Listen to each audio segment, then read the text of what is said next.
Bismillahirrahmanirrahim. Alhamdulillah. Wassalatu wassalamu ala Rasulillah wa ala alihi wa ashabihi wa man tabi'ahum bi ihsan ila yaumiddin. Sallama tasliman katsiran. Ikhwan fid din wa akhwati fillah. A'azzani Allah wa iyyakum. Insyaallah kita akan lanjutkan mengambil faedah dari apa yang disebutkan oleh Al-Imam Ibnu Katsir rahimahullah terhadap ayat-ayat Allah Subhanahu wa taala, keterangan beliau terhadap ayat Allah Subhanahu wa taala yang disebutkan dalam tafsirnya, dan kita masih pada tafsir suratul Insyiqaq pada firman Allah Subhanahu wa taala, fala uqsimu bisyafaq.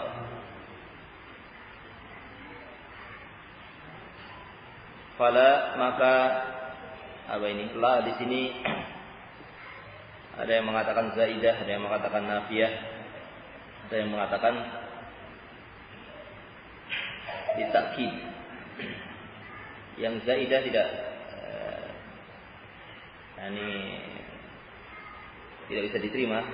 Namun yang kedua yang mengatakan la di sini adalah nafiyah, yang kemudian berikutnya adalah muakkid atau la di sini adalah untuk takkid. Itu yang paling benar dari pendapat yang ada, wallahu taala alam bissawab. Yani artinya di sini maka sekali-kali tidak meniadakan dulu, kemudian apa? Yani meniadakan apa yang disebutkan sebelumnya, yang disebutkan tentang kemarin. Kemudian setelah itu ditakkid untuk menyebutkan apa yang akan datang.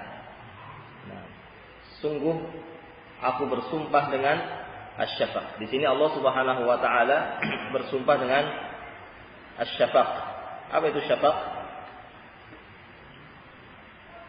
Dikatakan di sini dalam tafsirnya oleh Ibnu Katsir, ruwiya an Ali wa Ibnu Abbas wa Ubadah ibn Samit wa Abi Hurairah, Shaddad ibn Aus wa Ibnu Umar wa Muhammad ibn Ali ibn Al-Husain wa Maqul wa Bakar ibn Abdullah Al-Muzani wa Bukair ibn Al-Ashaj wa Malik wa Ibnu Abi Dhib wa Abdul Aziz ibn Abi Salamah Al-Majisun annahum qalu asy-syafaq al-hamrah.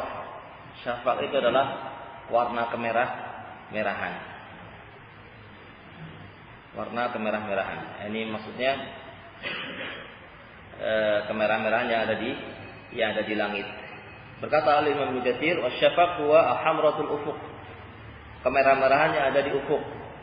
Imma qabla tulu'i syams, yang bisa muncul ini sebelum terbitnya matahari, sebagaimana dikatakan oleh Imam Mujahid, imma ba'da ghurubiha, atau setelah tenggelamnya matahari.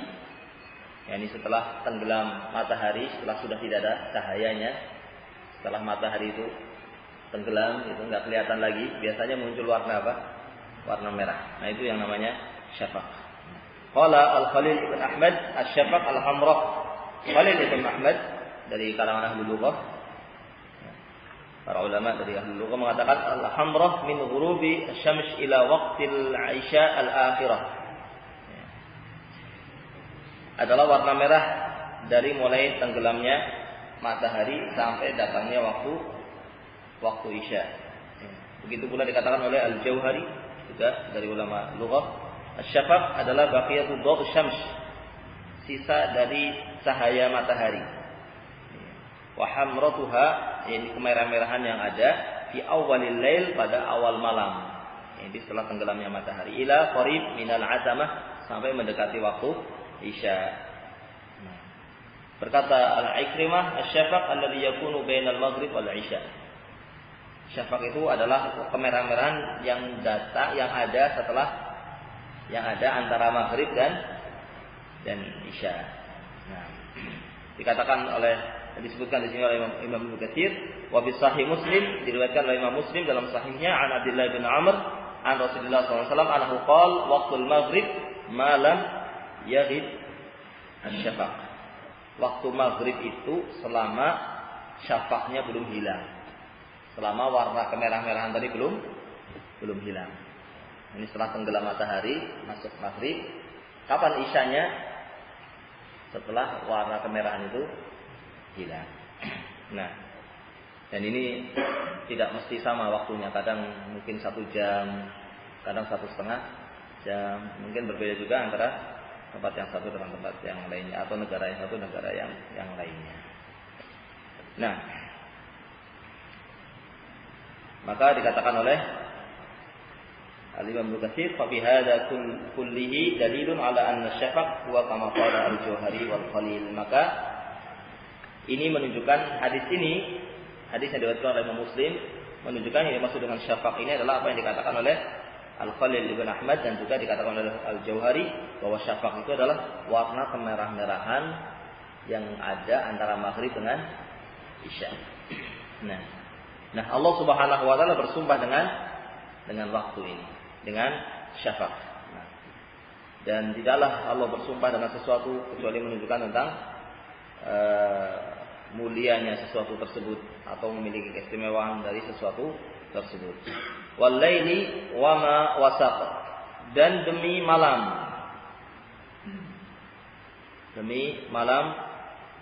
wa ma wasaq. Wa ma wasaq di sini dikatakan oleh Ibnu Abbas radhiyallahu anhuma wa Mujahid wal Hasan wa Qatadah, wa ma wasaq wa ma jama'a. Qala Qatadah wa ma jama'a min najmin wa dabah. Demi malam dan demi apa yang dikumpulkan oleh malam, yang diliputi oleh malam. Demi malam dan demi apa yang diliputi oleh malam, baik itu bintang ataupun apa?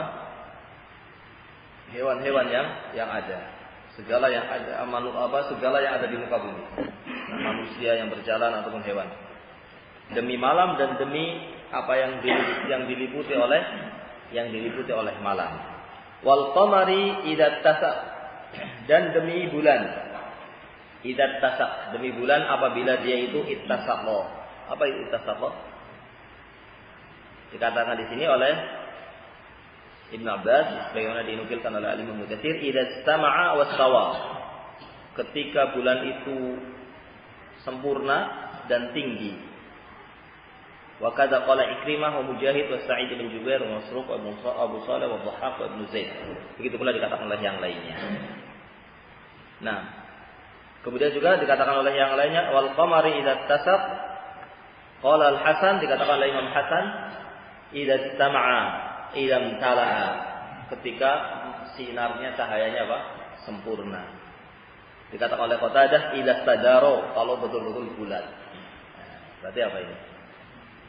Ya, bulan purnama kurang lebih.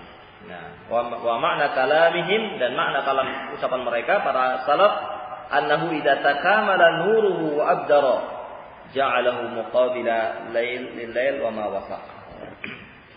Maka maknanya adalah demi bulan ketika sedang sempurna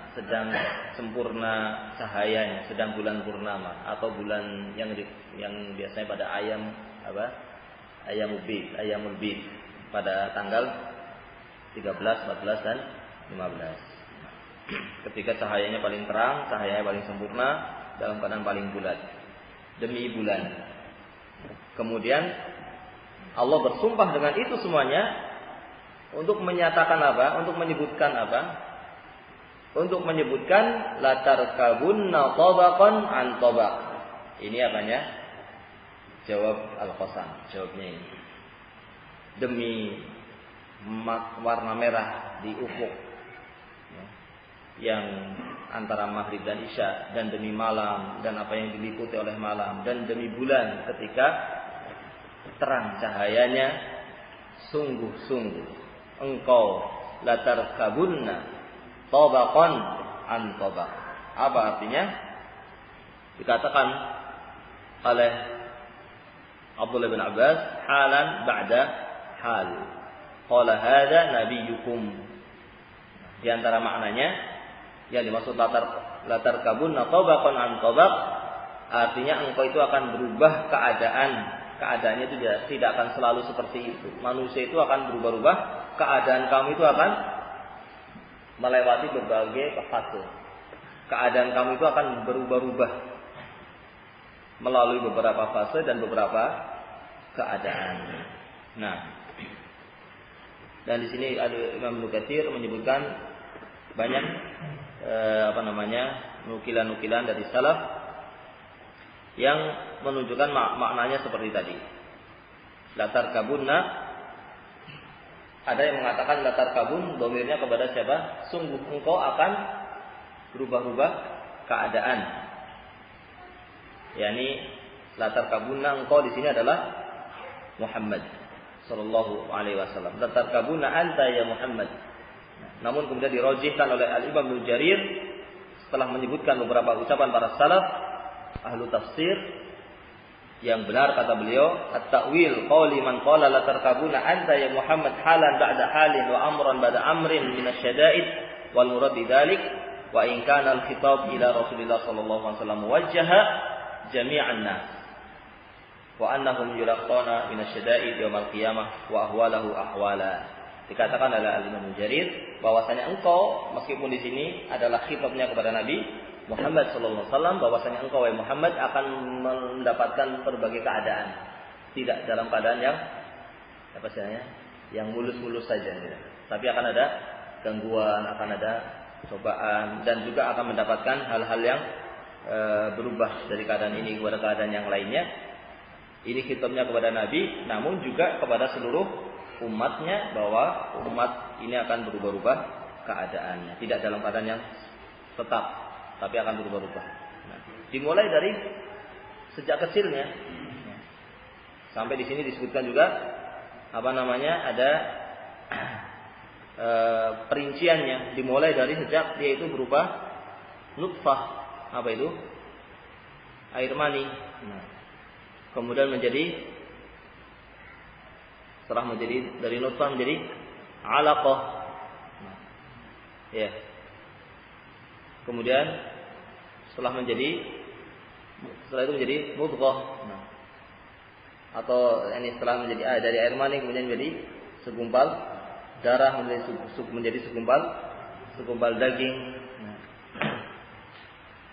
Nah, ada fase-fase itu pun sejak mulai di rahim. Sejak mulai di rahim pun terjadi fase-fase tidak dalam satu keadaan. Begitu pula nanti setelah dilahirkan. Setelah dilahirkan manusia pun akan berubah-ubah keadaan dari mulai kecil sampai kemudian menjadi baligh, sehingga mendapatkan beban taklif, menjadi orang yang kemudian memiliki tanggung jawab untuk menjalankan kewajiban-kewajiban Allah Subhanahu wa taala.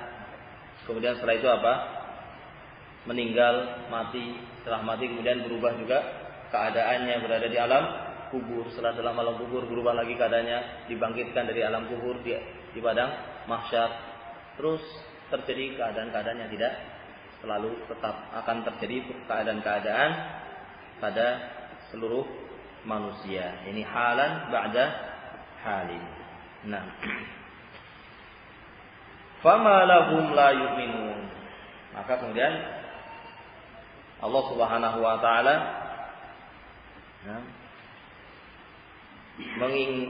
menanyakan, menegur orang-orang kafir, kenapa mereka itu tidak beriman? Kenapa mereka itu tidak beriman kepada Allah Subhanahu wa taala, padahal mereka itu mengetahui bahwasanya di sana ada Rabb Subhanahu wa taala yang mengatur, yang merubah-rubah keadaan, yang menciptakan dia dari tidak ada menjadi ada, yang memberikan rezeki kepada dia sehingga menjadi tumbuh besar dan seterusnya. Kenapa? Amalahum la yu'minun. Kenapa mereka tidak beriman kepada Allah Subhanahu wa taala? Wa idza quri'a 'alaihimul Qur'anu la yasjudun. Kalau dibacakan kepada mereka Al-Qur'an, kenapa mereka tidak sujud? Famada, dikatakan oleh Al-Imam Ibnu Katsir, famada yamna'uhum minal iman billah wa rasulihi wal yaumil akhir. Apa yang mencegah mereka orang-orang kafir? Kenapa kok mereka tidak beriman kepada Allah, tidak beriman kepada Rasulnya, tidak beriman kepada hari akhir? Padahal mereka melihat dengan mata mereka bukti-bukti tentang keesaan Allah Subhanahu wa taala dalam penciptaannya, keesaan Allah Subhanahu wa taala dalam tadbir yang mengatur alam semesta, yang merubah-rubah keadaan, yang kalau mereka melihat kenyataan, mereka menyaksikan bahwa mereka itu adalah makhluk yang lemah yang dikuasai oleh Allah Subhanahu wa taala, yang mereka tidak memiliki apa-apa, dan yang mereka miliki semuanya adalah pemberian dari Allah Subhanahu wa taala. Kenapa kok tidak beriman kepada Allah? Kenapa tidak beriman kepada Rasulnya? Kenapa tidak beriman kepada hari akhir? Nah, wa ma lahum idza quri'at 'alaihim ayatul rahman wa kalamuhu wa huwa hadzal qur'an la yasjudun i'dhaman wa ikraman wa ihtiraman. Kenapa ketika dibacakan ayat-ayat Allah mereka tidak sujud? Terutama ketika ada ayat-ayat yang mengingatkan tentang masalah kewajiban untuk ketika disebutkan ayat-ayat sajdah, ayat-ayat yang disyariatkan di sana untuk sujud, baik itu ketika sholat ataupun di luar sholat. Kenapa mereka tidak mau sujud? Ini di sini ada disyariatkannya untuk sujud. Namun sujud dalam rangka untuk apa? Mengagungkan Allah Subhanahu wa taala. Sujud dalam rangka untuk memuliakan Allah Subhanahu wa taala, bukan sekedar sujud asal sujud, tidak, tapi betul-betul sujud dalam mengagungkan Allah Subhanahu wa taala. Nah, di sana ada ayat-ayat sajdah yang disyariatkan kita untuk sujud, termasuk ini ayat ini disyariatkan untuk apa? Sujud. Yang membaca ayat ini, nah, baik di sholat ataupun di luar sholat, disunahkan untuk sujud. Yang membaca, yang mendengarkan, nah, sujud atau tidak? Kalau yang baca sujud, yang mendengarkan sujud. Kalau imamnya sujud, yang mendengarkan sujud. Atau kalau di luar sholat, yang satu lagi baca, yang lainnya mendengarkan, yang baca sujud, maka yang lainnya sujud. Kalau yang baca tidak sujud, yang lainnya tidak perlu sujud. Baik. Kemudian Allah menyebutkan balil ladzina kafaru yukadzibun. Bahkan orang-orang kafir itu adalah orang-orang yang mereka itu mendustai. Nah, inilah sebabnya. Nah, kenapa sampai mereka menjadi orang kafir? Kenapa mereka kok tidak beriman? Karena mereka adalah orang-orang yang tidak percaya, tidak membenarkan. Mereka adalah orang-orang yang mendustai apa yang dibawa oleh utusan Allah Subhanahu wa taala. Nah, wallahu a'lamu bima yu'un, dan Allah Maha tahu terhadap apa yang mereka itu yu'un. Yu'un itu dikatakan oleh Imam Mujahid wa Qatadah, yaktumuna fi sudurihim. Allah tahu tentang apa-apa yang disembunyikan di dada-dada mereka. Allah tahu pendustaan yang ada pada hati mereka, orang-orang kafir. Allah tahu ketidakberimanan mereka kepada hari akhir, kepada Allah dan Rasulnya, dan hari akhir. Allah tahu. Meskipun mereka menyatakan keislamannya, namun Allah tahu siapa yang sesungguhnya muslim dan siapa yang munafik. Nah, siapa yang mukmin dan mana yang munafik. Nah, yang sebabnya adalah karena mendustai apa yang dibawa oleh utusan Allah Subhanahu wa taala. Fabashshirhum bi'adzabin alim. Maka berikan kabar gembira dengan azab yang pedih. Kabar gembira tapi dengan apa? Dengan azab. Ini bisyarah. Bisyarah itu adalah kabar gembira yang membuat wajah itu berubah. Ini bisyarah. Kabar yang membuat wajah itu berubah. Biasanya berubahnya jadi apa? Tersenyum. Biasanya tersenyum, senang, nampak cahaya senang. Biasanya kalau bisyarah itu membuat wajah berubah, tapi berubahnya menjadi berubah yang menyenangkan. Namun dipakai juga dalam bahasa Arab dipakai juga. Ini untuk apa? Kabar yang membuat wajah itu berubah menjadi ketakutan. Nah, termasuk di sini. Fabasyirhum, kasih kabar gembira kepada mereka dengan azab yang pedih. Akhbirhum ya Muhammad, beritakan kepada mereka wahai Muhammad, bi annallaha azza wa jalla, bahwasanya Allah Subhanahu wa taala qad a'adda lahum 'adzaba alima. Allah telah menyiapkan bagi mereka azab yang sangat pedih. Wal'iyadu billah. Nah, bagi orang-orang yang tidak beriman, bagi orang-orang yang tidak membenarkan apa yang dibawa oleh Rasulullah Sallallahu Alaihi Wasallam, maka kewajiban kita adalah membenarkan, bahkan membenarkan apa yang dibawa oleh seluruh utusan Allah. Membenarkan seluruh utusan Allah, semuanya dibenarkan.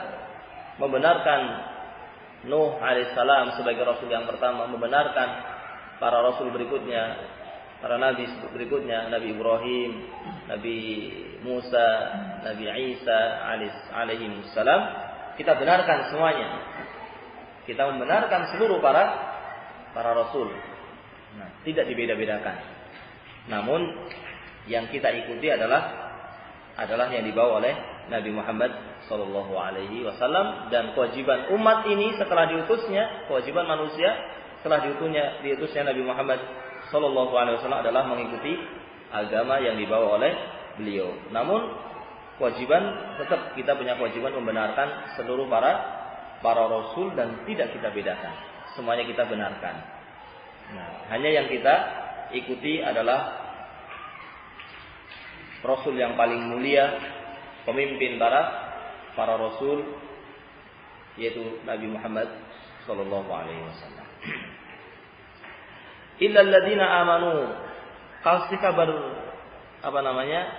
gembira dengan adab yang pedih kepada mereka, kecuali kepada orang-orang yang illa alladziina amanu, kecuali orang-orang yang beriman, wa 'amilus shalihat, dan orang-orang yang beramal saleh. Nah, hadza istitsna munqati, yakni lakin alladziina amanu, adapun orang-orang yang beriman, di qulubihim, beriman dengan hati mereka, wa 'amilus shalihat, bi jawarihihim, dan beramal soleh dengan anggota badan mereka. Menunjukkan bahwa iman itu tidak cukup hanya di hati. Iman tidak hanya cukup di hati, namun harus dibuktikan dengan amalan. Yang amalan ini munculnya dari iman. Amalan ini munculnya dari iman. Sehingga semestinya seorang itu ketika beramal karena keimanannya. Ketika sholat, ketika puasa, ketika berbuat amal soleh, semuanya munculnya karena keimanan. Nah, yang ada di dalam hati. Bagi mereka orang-orang yang beriman dan beramal soleh, lahum ajrun, bagi mereka pahala, fid daril akhirah, yaitu pada kehidupan di akhirat, mendapatkan pahala pada kehidupan akhirat nanti. Karena memang dunia ini adalah darul amal, dunia ini tempat beramal. Adapun darul jaza, tempat pembalasan amalannya itu nanti di akhirat. Maka kita sibukkan waktu kita di dunia ini untuk beramal, sehingga nanti akan mendapatkan balasan yang besar dari Allah Subhanahu wa taala, pahala yang besar yang berlipat-lipat pada hari pembalasan nanti. Mereka itu akan mendapatkan balasan pada hari akhir, ghairu mamnun, yang balasan itu ghairu mamnun. Apa artinya ghairu mamnun? Dikatakan oleh Ali bin Abbas, ghairu mangkus, tidak berkurang. Bagaimana maksudnya tidak berkurang? Ini setiap hari tambah. Setiap hari balasannya bertambah terus. Ini tambah hari tambah nikmatnya bertambah terus. Jangankan tidak mendapatkan nikmat, tidak. Dan tidak ada yang namanya kesedihan, tidak ada yang namanya kesulitan, tidak ada yang namanya sakit. Nah, tidak ada. Bahkan setiap hari justru bertambah nikmat. Setiap hari bertambah nikmat dan terus menerus, tidak terputus-putus dan terus kekal di dalamnya, mendapatkan kenikmatan yang selama-lamanya, yang tidak tidak berkurang, bahkan terus bertambah. Nah, maka ini adalah berita gembira yang memberikan dorongan kepada kita semestinya setelah membaca ayat-ayat Al-Quran untuk bisa menjadikan ayat-ayat tadi sebagai ilmu yang bermanfaat untuk mendorong kita menjadi orang-orang yang bisa menjalankan apa yang telah kita dengar dari ayat-ayat Allah Subhanahu wa taala, sehingga menjadikan dunia ini untuk kita senantiasa meningkatkan iman dan meningkatkan apa? Amal saleh. Nah, maka selesai kita dari surat Al-Insyiqaq. Nah, ini secara ringkas, secara sedikit ya. Sebenarnya banyak, cuma ya ini kemampuannya enggak ada. Ya, mudah-mudahan yang sedikit ini bisa dipahami sebagai kunci untuk mendapatkan faedah-faedah yang lainnya dengan membaca tafsir-tafsir yang lainnya. Qala fi din azanallahu iyyakum, kemudian masuk pada surat berikutnya. Masih ada waktu? Masih pada surat Al-Buruj. Surat Al-Buruj ini dikatakan oleh Imam Mukatsir wa hiya makkiyah. Ini surat makkiyah. Sebagaimana surat yang sebelumnya, surat apa? Al-Insyiqaq, juga makkiyah. Dan surat Al-Buruj ini dikatakan oleh Nabi sallallahu alaihi wasallam sebagaimana disebutkan oleh Imam Mukatsir, anna Rasulullah sallallahu alaihi wasallam kana yaqra'u fil 'isya al-akhirah bis sama'i dzatil buruj. Beliau membaca salat Isya, membaca surat pada salat Isya, membaca surat ini. Was-sama'i dzatil buruj. Juga membaca was-sama'i wat-tariq. Dan juga Rasulullah sallallahu alaihi wasallam memerintahkan, sebagaimana disebutkan dalam hadis yang lainnya, memerintahkan anna Rasulullah sallallahu alaihi wasallam amara an yaqra' bis samawati fil 'isya. Memerintahkan untuk surat ini dibaca pada salat Isya. Itu Allah Subhanahu wa taala berfirman, bismillahirrahmanirrahim. Was-samaa'i dzatil buruj. Demi langit. Ini sumpah lagi. Allah bersumpah dengan makhluk-makhluknya, dan Allah tidak ada yang menghalang untuk melakukan apa yang Allah kehendaki. Adapun makhluk, maka tidak boleh bersumpah kecuali dengan nama Allah Subhanahu wa taala. Adapun Allah bersumpah dengan apa saja yang Allah kehendaki, dan apa yang digunakan oleh Allah untuk bersumpah itu memiliki sesuatu yang istimewa pada sesuatu tersebut. Seperti langit.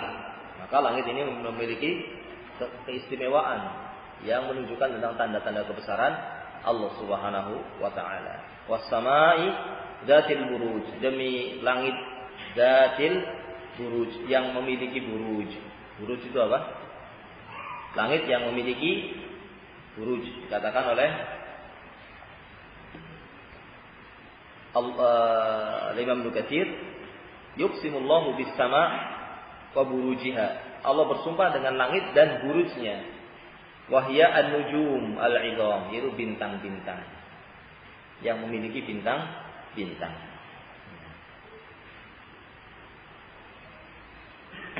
Sebagaimana disebutkan dalam ayat yang lainnya, tabarakalladzi ja'ala fis samai buruja. Maha barokah Allah Subhanahu wa taala, bertambah kebaikan Allah yang menciptakan langit, menjadikan pada langit itu ada bintang-bintang. Dan ini pendapatnya Ibnu Abbas radhiyallahu anhu. Dikatakan oleh Ibnu Katsir, qala Ibnu Abbas wa Mujahid wa Dhahhak wal Hasan wa Qatadah wa Suddi al-buruj an-nujum. Yang dimaksud dengan buruj di sini adalah an-nujum. Dan di sana ada yang menyebutkan yang lainnya, dan dipilih oleh Ibnu Jarir, yang dipilih oleh Ibnu Jarir bahwasanya al-buruj di sini adalah manazil asy-syams wal qamar. Bukan bintangnya tapi garis edar. Demi langit yang memiliki garis-garis edar yang dilewati oleh matahari dan bulan. Nah, ala kulli hal ini semuanya adalah menunjukkan tentang makhluk Allah yang besar, yang menunjukkan tentang kebesaran Allah yang menciptakannya. Nah, was-sama'i dzatil buruj, demi langit yang memiliki garis edar atau memiliki bintang-bintang. Wal yaumil mau'ud, dan demi hari al-mau'ud yang dijanjikan. Maksudnya apa? Hari yang dijanjikan? Di antara maknanya adalah Wal yaumul ma'ud, yaumil ma'ud adalah yaum al-qiyamah, hari kiamat.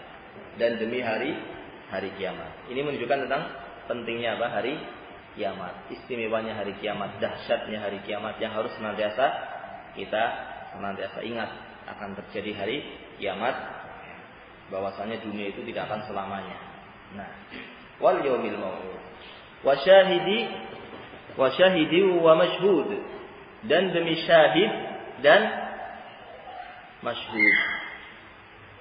Apa itu syahid dan masyhud? Ringkasnya di sini dikatakan syahid adalah yaumul jum'ah, wal masyhud adalah yaum Arafah.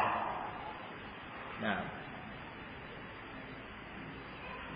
sebagaimana disebutkan di sini beberapa perkataan dari salaf hadis, seperti dari Abu Hurairah radhiyallahu anhu ketika membaca ayat ini, beliau mengatakan asy-syahid yaumul jum'ah wal masyhud yaum Arafah wal mau'ud yaumul qiyamah.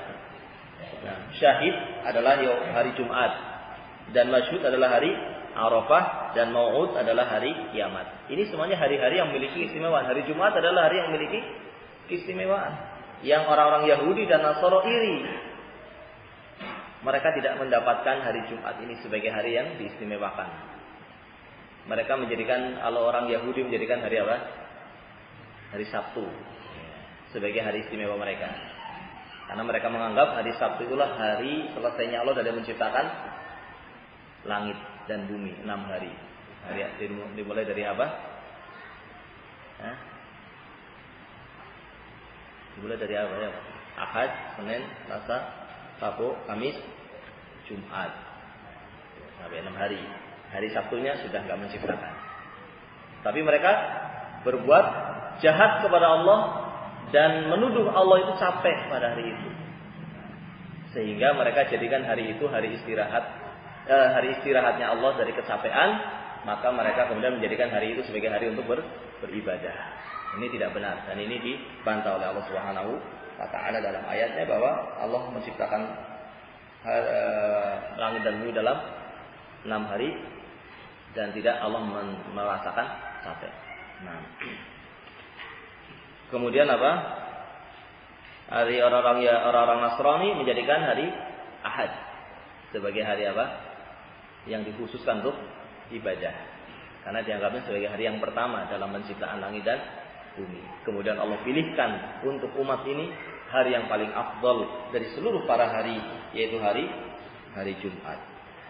Hari Jumat yaitu hari ketika terjadinya hari kiamat, dan yang lain-lain dari keistimewaan-keistimewaan yang Allah sebutkan tentang hari Jumat ini. Adapun hari Arafah ini juga hari yang istimewa, di mana pada hari Arafah ini kaum muslimin berkumpul di Arafah sebagai pelaksanaan inti yang paling besar dari amalan ibadah haji. Sampai Nabi mengatakan al-hajju Arafah. Haji itu adalah pada saat kumpul di Arafah. Padahal haji itu bukan hanya Arafah saja, namun pentingnya wukuf di Arafah, sehingga tidak ada satupun yang haji kecuali harus ikut wukuf. Sampai yang sakit saja harus ikut wukuf. Meskipun wukufnya hanya 5 menit, tapi tetap harus dibawa situ. Kalau tidak kuat, ini yang penting harus masuk ke Arafah. Baru hajinya apa? Sah. Tidak boleh wukuf ini ditinggalkan. Wajibnya sampai apa? Sampai tenggelam matahari, itu wajibnya. Tapi kalau wukufnya rukun, harus rukun. Kalau tidak wukuf tidak sah. Tapi kalau tidak menjalankan wajibnya, yaitu wukuf sampai apa? Sampai tenggelam matahari, sah apa tidak? Sah, tapi dia membayar denda. Terkena dam.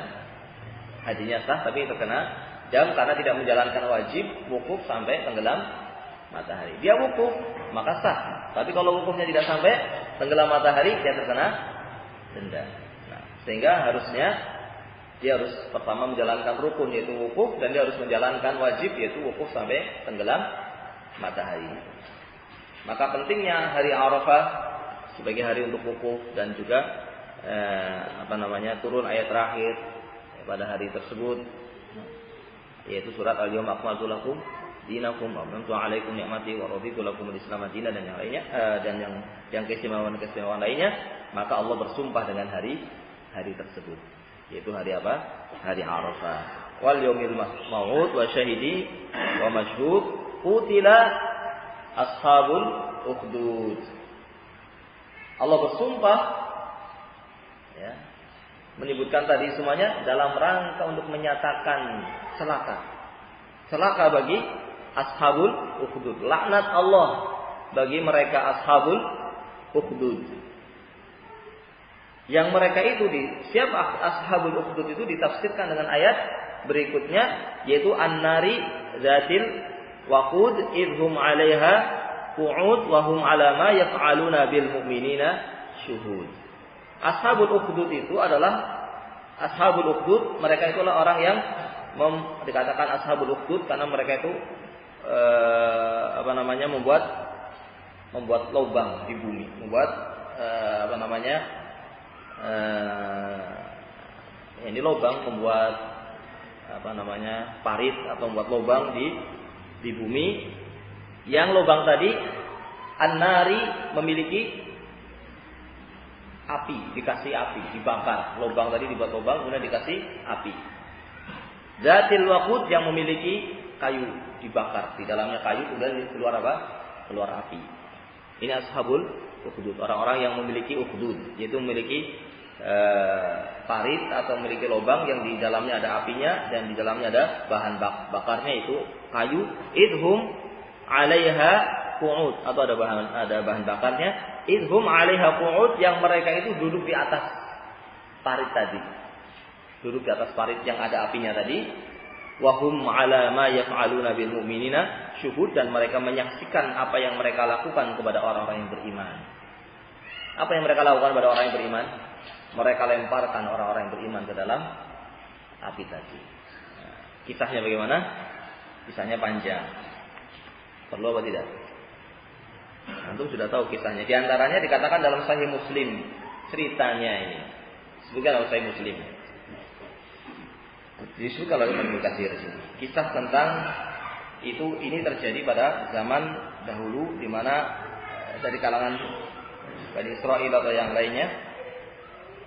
Di sini disebutkan dari kalangan Bani Israil, yaitu ada kisah tentang seorang raja dengan tukang sihir, atau seorang tukang sihir dengan anak kecil, atau apa, bagaimana judulnya saya nggak tahu. Yang jelas kisah bahwasanya Rasulullah SAW menceritakan dahulu ada seorang raja.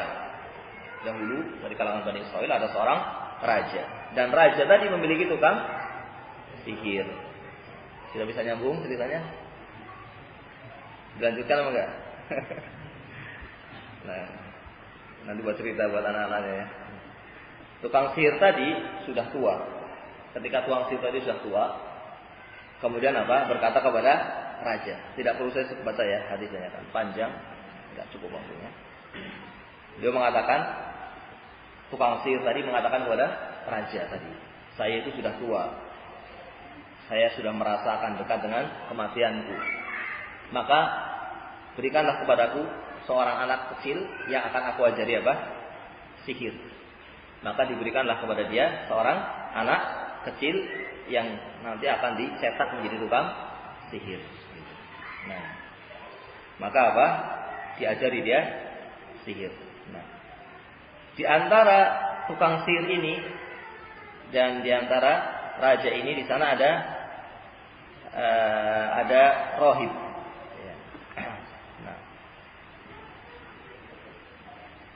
Nah, ini ketika anak ini mendatangi tukang sihir, ini dia berangkat dari rumahnya, dari keluarganya atau dari raja tadi berangkat, kemudian menuju ke tukang sihir. Nah, ketika menuju ke sana atau ketika pulang dari tukang sihir, dia melalui apa?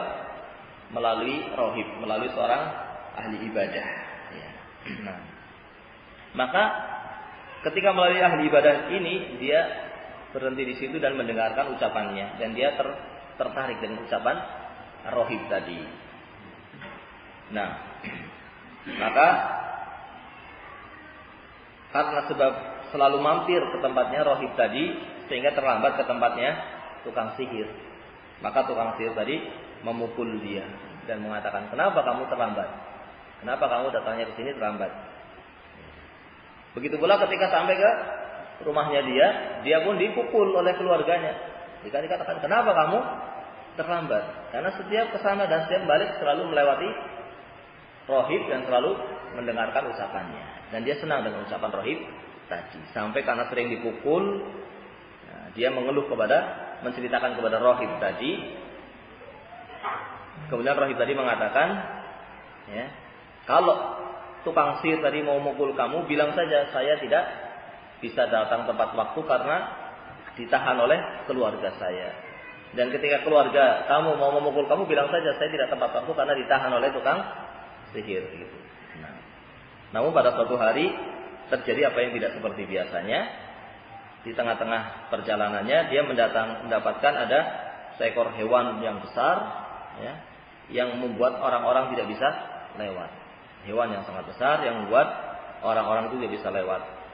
Nah, maka bocah tadi mengatakan, "Pada hari ini saya akan tahu yang benar itu adalah tukang sihir, yang lebih dicintai oleh Allah itu tukang sihir, ataukah yang lebih dicintai oleh Allah itu adalah rohib tadi."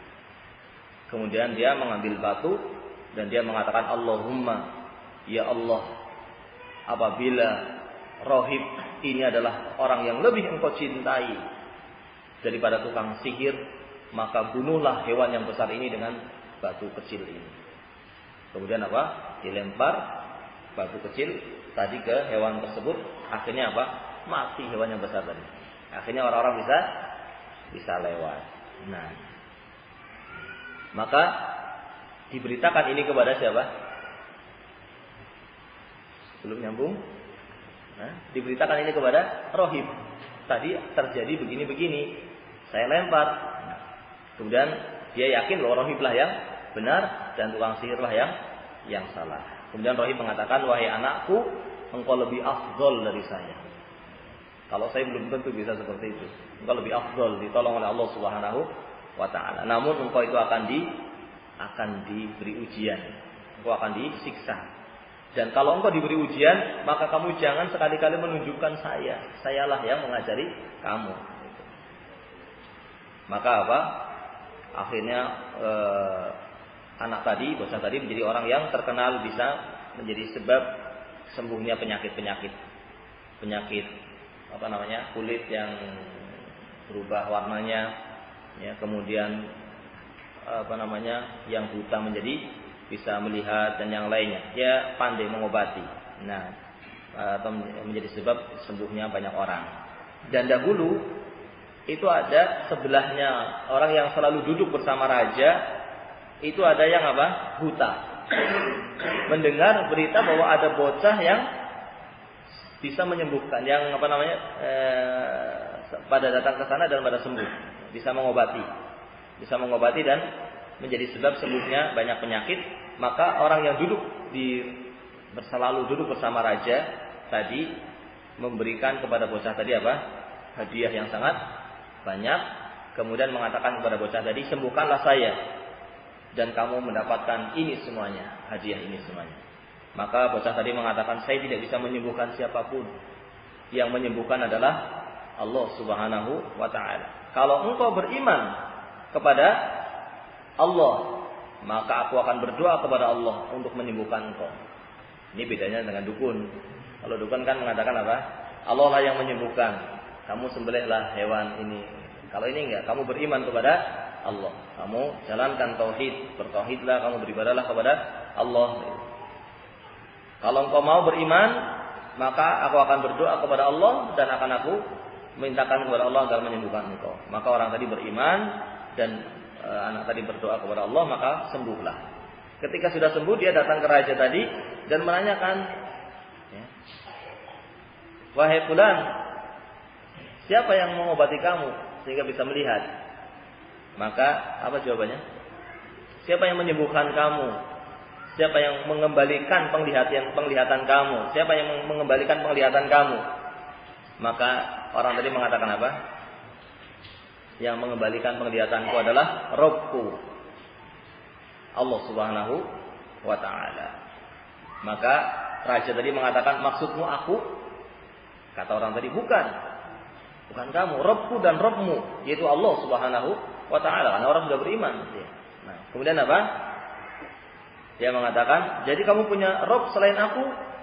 Iya, saya punya Rabb selain aku, yaitu Rabb kamu juga, itu Allah Subhanahu wa ta'ala. Akhirnya apa? Diazab, disiksa orang tadi sampai ngaku. Siapa yang menjadikan kamu seperti ini? Ditunjukkan kepada anak kecil tadi. Anak kecil inilah yang yang membuat dia berubah menjadi orang yang beriman.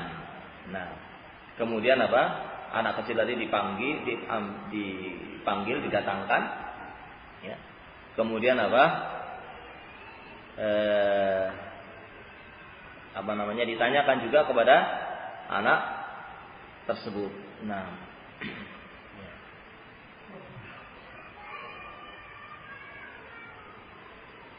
kemudian ditanyakan kepada anak tersebut dan dia mengatakan, saya tidak bisa menyembuhkan siapapun, yang menyembuhkan hanyalah Allah Subhanahu wa ta'ala. Kemudian orang tadi mengatakan, apakah saya yang kamu maksud? Bukan. Yang saya maksud adalah Rabbku dan Rabbmu dan Rabb semuanya. Nah, dan Rabbku dan Rabbmu adalah Allah Subhanahu wa ta'ala. Maka kemudian anak kecil pun tadi apa? Diazab, disiksa. Sampai akhirnya bilang, yang membuat dia seperti itu adalah siapa? Pendeta. Pendetanya pun dipanggil juga. Kemudian pendeta tadi disuruh, murtadlah kamu, keluar kamu dari agama kamu. Dan dia tidak mau murtad, tetap dalam keadaan imannya. Kemudian diambillah minsyar, gergaji. Maka dibelahlah kepala sampai ke bawah dengan digergaji, dari kepala atas sampai bawah, separuh badan digergaji. Nah, pada orang yang tadinya buta dikatakan dulu, kamu mau kembali kepada agama kamu yang dulu atau tetap dengan keimanan kamu itu? Dia tidak mau, tetap dengan keimanannya, maka kemudian digergaji. Kemudian juga kepada rohib tadi dikitukan, kamu mau tidak keluar dari agama kamu? Dia tidak mau, kemudian digergaji dulu kan. Kemudian anak kecil ini tidak digergaji. Anak kecil ini dipanggilkan beberapa orang, ya. Kemudian dipanggilkan beberapa orang untuk membawa dia ke gunung. Kemudian dipesankan kepada orang-orang tadi, kalau sudah sampai puncak gunung, bilang ke anak ini, mau keluar dari agamanya apa tidak? Kalau tidak mau keluar, maka lemparkan dari atas gunung. Nah, kemudian dilakukan itu. Setelah sampai di atas gunung, disuruh untuk murtad, kalau tidak mau akan dilemparkan. Kemudian dia berdoa kepada Allah, ya Allah, ya Allah, cukupkanlah aku dari kejelekan orang ini, selamatkanlah aku, tolonglah aku dari kejelekan orang ini sesuai dengan kehendak-Mu. Maka akhirnya Allah membuat gunung tadi bergetar, dan kemudian mereka berjatuhan. Nah, mereka pergi dari gunung tersebut, atau mereka berjatuhan dari gunung tersebut, bahkan mereka mati, ya. Kemudian gulam tadi, anak kecil tadi datang lagi kepada raja tadi, dan dikatakan oleh raja tadi kepada anak tersebut, apa yang dilakukan oleh orang-orang yang membawa kamu tadi? Yang dilakukan oleh mereka apa? Kemudian dikatakan bahwa tadi dibawa ke gunung begitu, kemudian namun kemudian Allah menolong dia sehingga gunung tadi bergetar, sehingga orang-orang tadi berjatuhan. Kemudian raja tadi mengutus beberapa orang lagi, bukan ke gunung lagi, tapi kemana? Ke laut. Dibawa ke laut supaya kalau dia tidak mau murtad, kalau dia mau keluar dari agamanya, maka tidak usah dilemparkan. Tapi kalau dia tetap dalam keimanannya, melemparkan. Kalau dia tidak mau murtad, maka lemparkan. Tidak mau murtad dari agamanya, maka lemparkan. Maka terjadilah sebagaimana yang di gunung tadi. Allah menolong, menyelamatkan anak kecil tadi. Sampai akhirnya anak kecil tadi datang lagi kepada raja dan bertanya kepada anak kecil tadi. Raja tadi mengatakan, apa yang terjadi dari orang-orang yang membawa kamu? Kemudian anak kecil tadi mengatakan, Allah telah menolong aku dari kejelekan mereka. Nah, kemudian anak kecil tadi mengatakan kepada raja tadi, kamu tidak bisa membunuh aku sampai kamu menjalankan apa yang aku perintahkan kepada kamu. Kamu tidak bisa membunuh aku sampai kamu menjalankan apa yang aku perintahkan. Kalau kamu menjalankan apa yang aku perintahkan, maka apa? Kamu bisa membunuh aku. Kalau kamu tidak mau menjalankan perintahku, kata anak kecil tadi kepada raja, kamu tidak akan bisa membunuh aku. Kemudian raja tadi mengatakan, apa perintah kamu? Kumpulkan manusia seluruhnya pada tempat yang tinggi. Kemudian apa? Saliblah aku. Kemudian panahlah aku. Nah, panahlah aku. Dan ucapkanlah ketika memanah dengan mengucapkan apa? Bismillahirrabbilgulam. Demi nama Allah, dengan menyebut nama Allah, Rabbnya Al-Ghulam, Rabbnya bocah ini. Nah, maka apa? Betul dilakukan itu. Setelah dilakukan itu, maka orang-orang yang melihat kejadian itu semuanya beriman. Semuanya beriman kepada Allah Subhanahu wa taala. Sebagaimana anak kecil tadi. Nah, kemudian akhirnya raja tadi dan bala tentaranya membuat parit. Parit tadi kemudian dikasih api, dikasih bahan bakar. Kemudian orang-orang yang beriman tadi semuanya dimasukkan ke dalam parit tersebut. Sampai diceritakan di sini ada seorang perempuan yang membawa anak masih kecil yang disusui. Jadi semua orang disuruh, kamu murtad, mengikuti beriman dengan Robnya anak tadi, atau mengikuti aku. Nah, ini mau murtad atau tidak? Mau keluar dari agama kamu, mengikuti orang anak tadi, atau mengikuti agamaku? Kalau dia mengikuti anak beriman dengan Robnya, Ghulam, itu dengan Allah Subhanahu wa taala, maka dilemparkan. Sampai datang seorang perempuan dengan membawa bocah bayi yang masih menyusu. Ragu-ragu perempuan tadi melihat api, saya mau bilang apa ini? Mau bilang beriman dengan Robnya Ghulam tadi, dengan Allah atau tidak?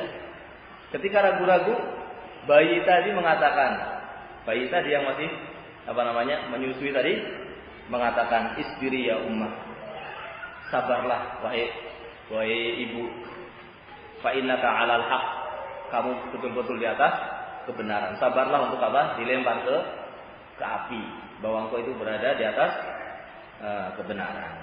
Akhirnya perempuan tadi pun ini juga menunjukkan adanya bayi yang masih menyusui tadi bisa bicara. Ada beberapa bayi yang masih menyusui bisa bicara, di antaranya bayi ini. Ala kulli hal, ini kisah yang memberikan pelajaran kepada kita agar kita senantiasa kokoh di atas iman. Harus selalu sabar. Iman itu butuh kesabaran. Orang kalau betul-betul beriman akan diuji oleh Allah Subhanahu wa taala. Dan tidak cukup orang mengatakan saya beriman kemudian tidak datang ujian. Pasti akan datang ujian, dan seorang itu harus sabar di atas keimanannya untuk tetap di atas kebenaran dan tidak goyah dari keimanannya, karena pasti akan datang yang namanya ujian bagi orang-orang yang beriman. Wallahu taala a'lam bishawab. Saya kira ini dulu yang bisa saya sampaikan. Waktunya sudah habis tadi ya. Masih banyak panjang. Sallallahu alaihi wa sallam wa ala alihi wa sahbihi ajma'in.